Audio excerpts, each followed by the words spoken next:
அனைவருக்கும் துர்காதேவி சரணம் சார்பாக இனிய வணக்கங்கள். பறவைகள் என்பது நம்முடைய முதல் விவசாயிகள் அப்படின்னு சொல்லலாம்.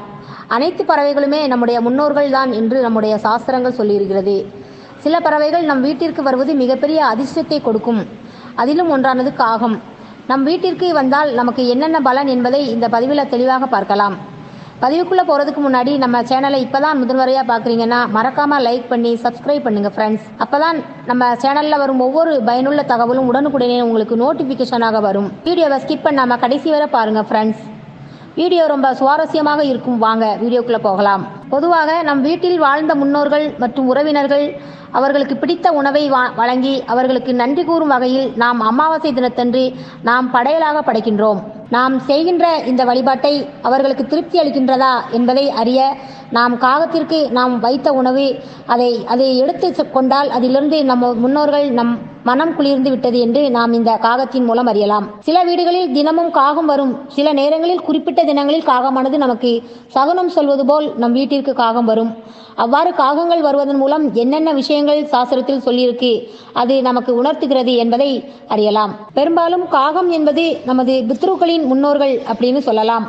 நமக்கு தெரியாமல் இருக்கக்கூடிய தாத்தாவின் அப்பா அம்மாவாக கூட இருக்கலாம். அவர்களுடைய ஆசையும் அருளும் நமக்கு கிடைக்கவே காகம் நம் வீட்டிற்கு வருகிறது அப்படின்னு சொல்லலாம்ங்க. மேலும் சனீஸ்வர பகவானின் வாகனமானது அப்படின்னு பார்த்தீங்கன்னா காகம் அப்படின்னு இந்து சாஸ்திரத்தில் சொல்லப்படுகிறது. சனீஸ்வர பகவானால் ஏற்படுகின்ற தோஷங்கள் ஏதும் இருந்தால் அந்த தோஷத்தை குறைக்கலாம், அதிலிருந்து நாம் விடுபடலாம் என்பதை காகமானது உணர்த்துகிறது. மேலும் காகமானது அனைத்துண்ணி வகையை சார்ந்தது என்று சொல்லப்படுகிறது. ஆங்காங்கே கிடைக்கும் புழு பூச்சிகள் இறந்த பிராணிகள் இவைகளெல்லாம் உண்ணக்கூடிய பறவையாக இருந்தாலும் காகத்திற்கு நம்முடைய கையால் எச்சில் சாதத்தை வைக்கக்கூடாதுங்க. மேலும் அசைவ உணவையும் வைக்காதீங்க. காகமானது நமது வீட்டிற்கு தினமும் வருவதால் அதற்கு தேவையான தானிய வகைகள் மற்றும் காகத்திற்கு தேவையான தண்ணீர் வைப்பது மிகவும் சிறப்பு என்று சாஸ்திரம் சொல்கிறது. காகம் நம் வீட்டிற்கு வருவதால் நம் முன்னோர்களின் அருளும் ஆசையும் பரிபூரணமாக நமக்கு கிடைக்கும். சகோதரிகளே, நமக்கு வரப்போகிற நல்ல விஷயங்கள் இல்லை அடுத்தால வரும் பிரச்சனைகள் ஏதும் இருந்தாலும் நமக்கு காகமானது ஒரு சில அறிகுறிகள் மூலம் நமக்கு உணர்த்துவையாக நம் வீட்டிற்கு வரும் என்பதை நம் கண்கூடாக பார்க்கிறோம்.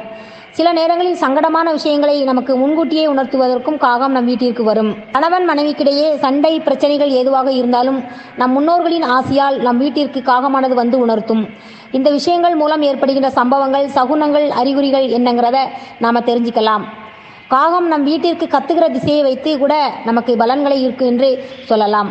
சாஸ்திரத்தின் மீது முழு நம்பிக்கையோடு இந்த பதிவின் மூலம் தெரிந்து கொள்ளலாம். நண்பர்களே, நீங்கள் இருக்கிற இடத்திலிருந்து காகமானது கிழக்கு திசையை நோக்கி கத்தினால் இல்லை நீங்கள் பார்த்தீங்கன்னா உங்களுக்கு அரசு சம்பந்தமான வேலையில் உங்களுக்கு வெற்றியும் அனுகூலமும் கிடைக்கும் என்று உணர்த்துகிறது. அரசு வேலைக்கு நீங்கள் முயற்சி பண்ணுறவங்களா இருந்தால் அரசு வேலை கிடைக்கும் என்பதை காகம் காட்டும் அறிகுறியாக நாம் தெரிந்து கொள்ளலாம். மேற்கு திசையில் காகம் கத்தினால் விவசாயிகளுக்கு தானிய லாபம் அதிக அளவில் கிடைக்கும் என்பதை முன்கூட்டியே வந்து உணர்த்தும். மேலும் மேற்கு திசையில் கத்தினால் கடல் வளத்தில் வேலை செய்பவர்களாக இருந்தால் கடல் சம்பந்தமான முத்து பவளம் அதிகமான மீன்கள் கிடைக்கும் அப்படின்னு சொல்றாங்க. இவ்வாறு காகம் மேற்கு திசையில் கத்தினால் இந்த பலன்கள் இருக்கு என்று சாஸ்திரத்தில் சொல்லியிருக்காங்க.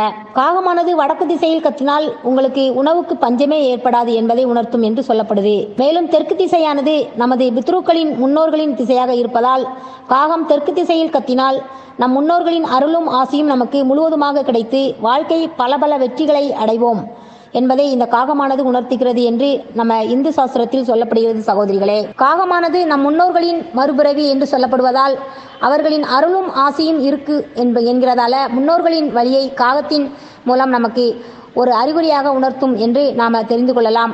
நீங்கள் உங்கள் வீட்டிலிருந்து வெளியூருக்கு பயணம் செல்வதாக வெளியே வரும்போது காகமானது உங்களது எதிர் திசையிலிருந்து பறந்து வந்து கத்தினால் உங்களது பயணத்தை தவிர்க்க வேண்டும் என்று ஒரு அறிகுறியாக காட்டுகிறது என்று நம் முன்னோர்கள் சொல்லியிருக்காங்க. நண்பர்களே, நீங்கள் வெளியூர் செல்லும் போது உங்கள் வாகனத்திலோ இல்லை உங்களின் மேலே அதனோட சிறகினால் மேலே தட்டி சென்றால் அந்த பயணத்தை தவிர்க்க வேண்டும் என்று சொல்றாங்க. நீங்கள் தொழில் சம்பந்தமாகவோ இல்லை வேலை சம்பந்தமாகவோ இல்லை உங்களுக்கு வேண்டிய முக்கியமான நபர்களை பார்க்க சென்றாலோ வீட்டை விட்டு வெளியே வரும்போது காகமானது இன்னொரு காகத்திற்கு உணவு கொடுப்பதை நீங்கள் பார்த்தீங்கள் ஆனால் நீங்கள் செல்லும் காரியம் எந்த தங்குதடை இல்லாமல் வெற்றியாய் முடியும் என்று சாஸ்திரம் சொல்லப்பட்டிருக்குது.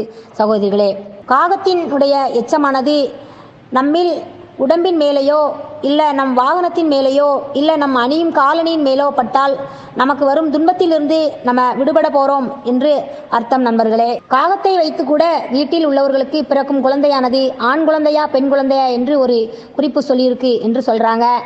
ஒரு வீட்டில் காகமானது மலரையோ இல்லை கனியையோ கொண்டு வந்து போட்டால் அந்த வீட்டில் ஆண் குழந்தை பிறப்பதற்கான அறிகுறிகள் என்றும் சொல்லியிருக்காங்க. ஒருவேளை காய்ந்த குச்சி இல்லை புல் இப்படி கொண்டு வந்து வீட்டில் போட்டால் பெண் குழந்தை பிறப்பதற்கு அறிகுறிகள் என்று சாஸ்திரத்தில் சொல்லியிருக்காங்க சகோதரிகளே. மீண்டும் அடுத்த பதிவுடன் சந்திக்கும் வரை உங்கள் சகோதரியான துர்கா தேவி சரணம்.